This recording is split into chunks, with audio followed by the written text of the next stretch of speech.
Hey there, James here, and I don't know if you noticed, but I got some new wax for Christmas. And just like how wax is a tool for your hair, today I want to talk about tools for your TCG and how we can use those tools to mold your TCG into what you really want. So I have 6 tools on my list today that I want to show you, but there are many tools out there that we can use to help create our own TCGs. So whatever I miss out, don't be shy and comment below this video to help out other creators and do your good deed for the day.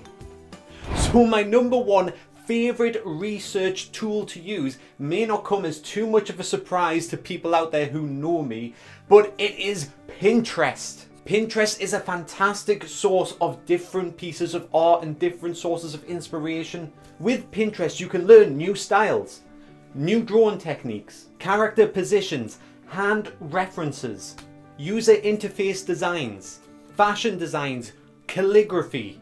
With Pinterest, there are just so many sources that have been gathered and put in one place that it is just too useful not to use. And I always recommend that it is the very first place you look when you are starting your own TCG.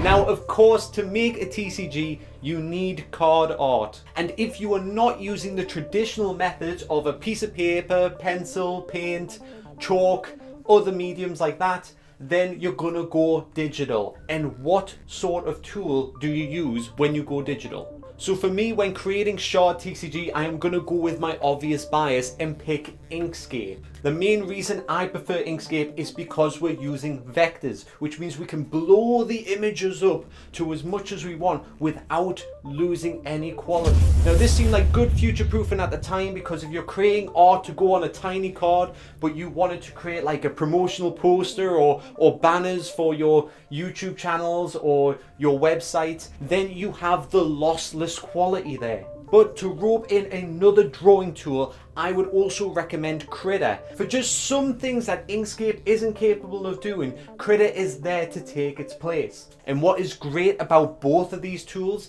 is that they're both open source, so you're not forced to have to pay money to try them out. And for people out there who are thinking about getting Photoshop, I would recommend that you get Critter first and give that a test run, as they are very similar programs. And with enough practice, some wonderful art can be created on either of these programs. But as I said at the start of this video, there are so many tools out there, so if you have a preferred drawing tool, share it in the comment section below now to let people know. Okay, and we've got number 3. So number 3 is a great tool for building a world and a backstory to your game, something to lure your audience in. This is the flavor of your game that gives it that unique style. But as time goes on, as you're developing your TCG, you're starting to find that some players are learning the lore and history of your game better than you are. And this is why I would recommend World Anvil. Now this fantastic tool is commonly used for authors when they're writing books, or dungeon masters developing D&D campaigns. World Anvil will be a great website for accumulating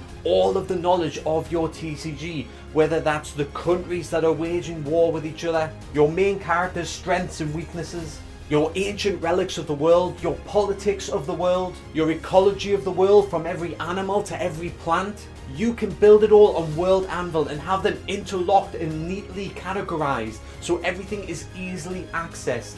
Any knowledge that you want is right at your fingertips. And that's why I think that World Anvil is just an incredible tool that just can't be ignored. So if you haven't tried it before, I recommend going on now and just giving it a bash. Now my 4th tool on this list is a little bit controversial. Some people hate it and some people absolutely love it. So I'm afraid to say it, but the 4th tool is ChatGPT. Now a big reason that I love ChatGPT so much is because you can use it almost like World Anvil as well, except that you're prompting it to give you the information. If you start compiling all of your lore and information into ChatGPT, then you can just ask it random questions like, who was the 3rd king of the Vonavus kingdom in my world? And ChatGPT will just provide you the information based off of its saved logs. Then you can follow up with anything like how old was he when he died? What was the name of his sword? How many children did he have? Who was his successor? How many wives did he have? What kingdoms did he conquer? What kingdoms did he lose? You can get all that information as long as you gave ChatGPT the information previously. Then yes, it has all of that to just throw back at you. Suddenly your memory is not the concern. You have the tool, you have the access that way. Now of course that is just one way of using ChatGPT. Another great way of using this tool is list generation. You can ask it, generate me 100 fire monster names, and it will give you lots of names with fire references and certain things like that. Like the coal log, it's got coal in the name, so it's related to fire. So the coal log, and yeah, that sounds like a big golem. Now I want to make a golem made out of black coal with like the burning cinders in it, and then it can inspire you into creating something brand new that maybe that you never thought of beforehand. Because at the end of the day, I get my best ideas when I'm bouncing them off of somebody else. But sometimes there isn't somebody else about. So what do you use? This is when ChatGPT comes into play. This is when ChatGPT has been a lifesaver. And I feel like I've only just scratched the surface with what can be done with this amazing tool. So if you use ChatGPT, then put in the comment section what you use it for exactly, or how you use it. Thank you.